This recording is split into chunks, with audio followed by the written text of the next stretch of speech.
안녕하세요. 생캠입니다. 오늘은 과외로 재수를 할까 고민하는 그 학생들을 위해서 영상을 찍습니다. 사연이 왔어요. 잠시만요.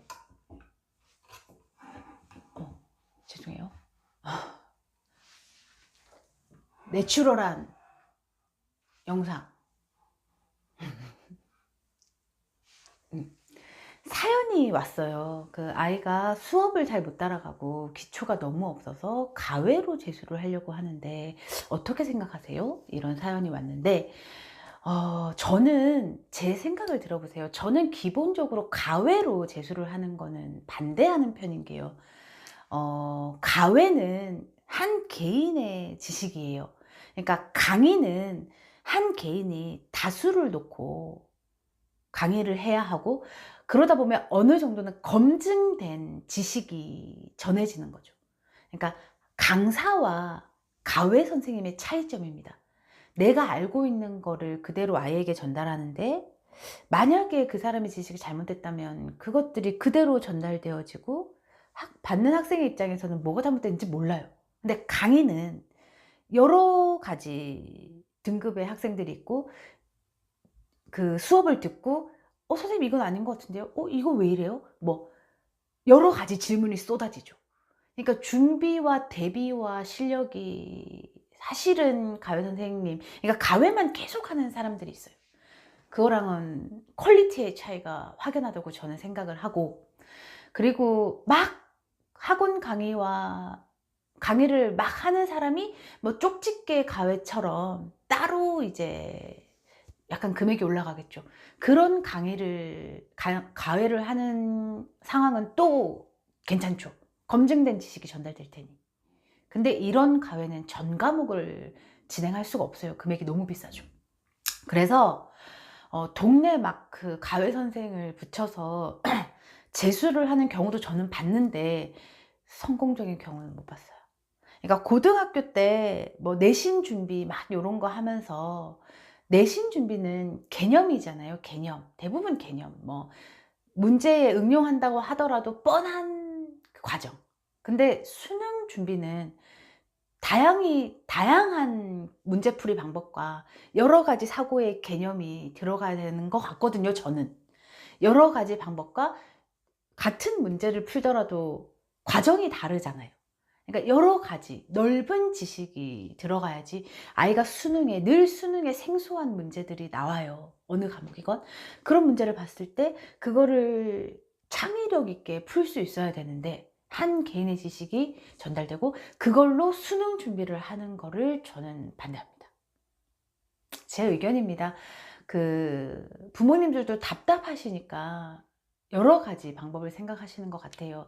과외를 하게 되면 내가 이 아이가 공부를 하고 있는지 뭐 잘하고 있는지도 볼 수 있고, 그리고 내 아이만 데리고 하니까 뭔가 더 효율적일 것 같고, 그러나 막상 과외들 많이 시켜보셨죠? 하면 생각보다 성적이 안 올라요. 그러니까 그게 뭐 1시간 반을 과외하면, 수업은 학원에서 진행하는 수업들은 1시간 반을, 거의 1시간 중에 1시간 10분? 그러니까 뭐 중간에 잡담 좀 한다 하더라도 1시간 10분 이상을 계속 수업을 하지만, 과외는 잡담 플러스 너 문제 풀어봐 하고 기다리고 뭐 하고 기다리고, 막상 그 지식을 전달받는 시간이 30분도 안 되더라고요. 이리저리 막 제가 들어보면.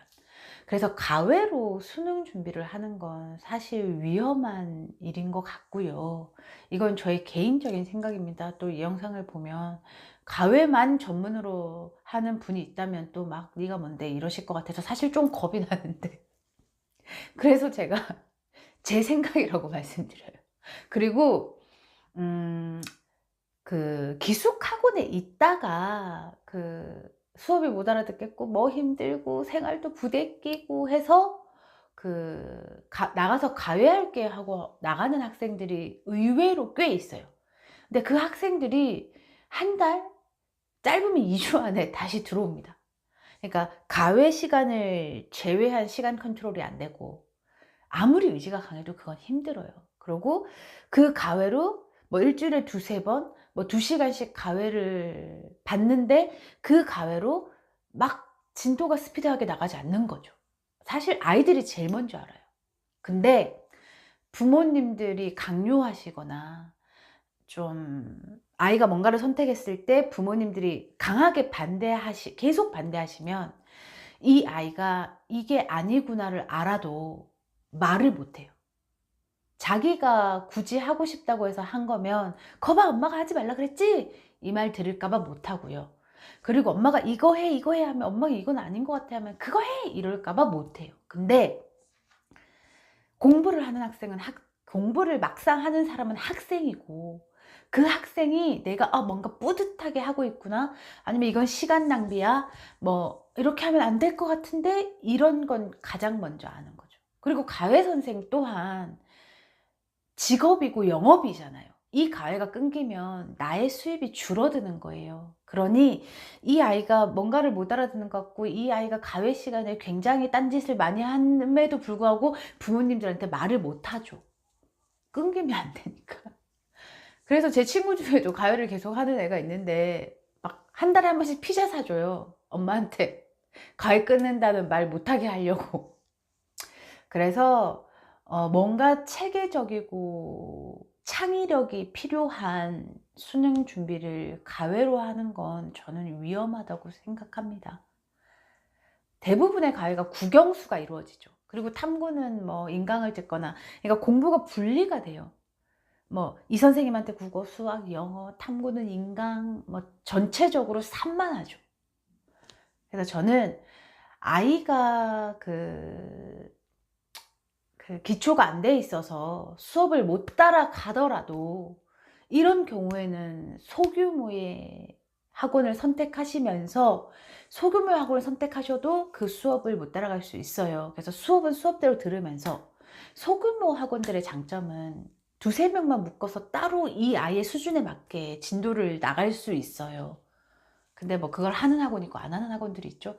그러니까 그렇게 하는 학원들을 보내시고, 그리고 그래도 이 아이가 못 따라가는 건 인강으로 따라 올라가면서 이제 밸런스를 맞춰야 되는데, 그리고 부모님들이 이런 질문도 주세요.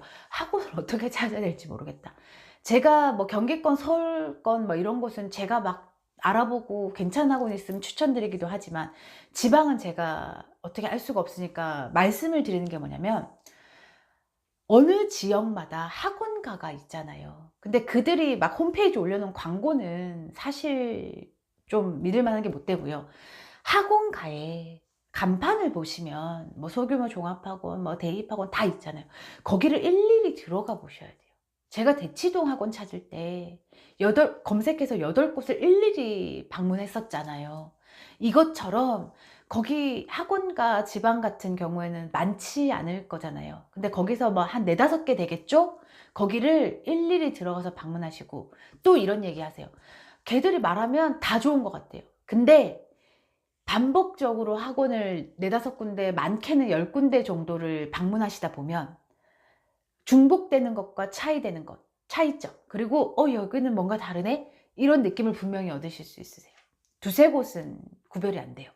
그래서 발품을 파셔야 돼요. 제가 학원 컨택하는 방법도 사실은 발품이잖아요. 이제는 막 뭔가 좀 이제 제가 소문이 나고 있는지 학원들이 연락이 오기도 하지만 그건 소수고요.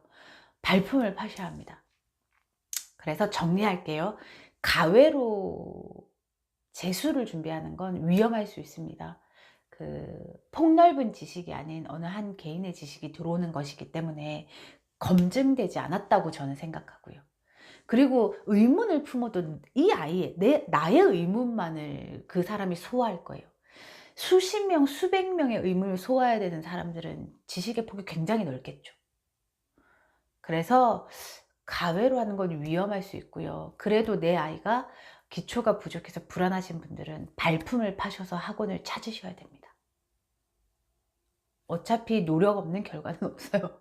그게 학원도 마찬가지인 것 같아요. 전화로 홈페이지로 뭐 차이점을 느낄 수 없어요. 그래서 꼭 가외는 다시 한번 생각해 보시고요. 학원을 찾을 땐 발품을 파셔야 합니다. 네. 지금까지 여러분과 입시 고민을 함께하고 있는 유튜버 쌤캠이었습니다. 영상 끝까지 봐주셔서 감사합니다.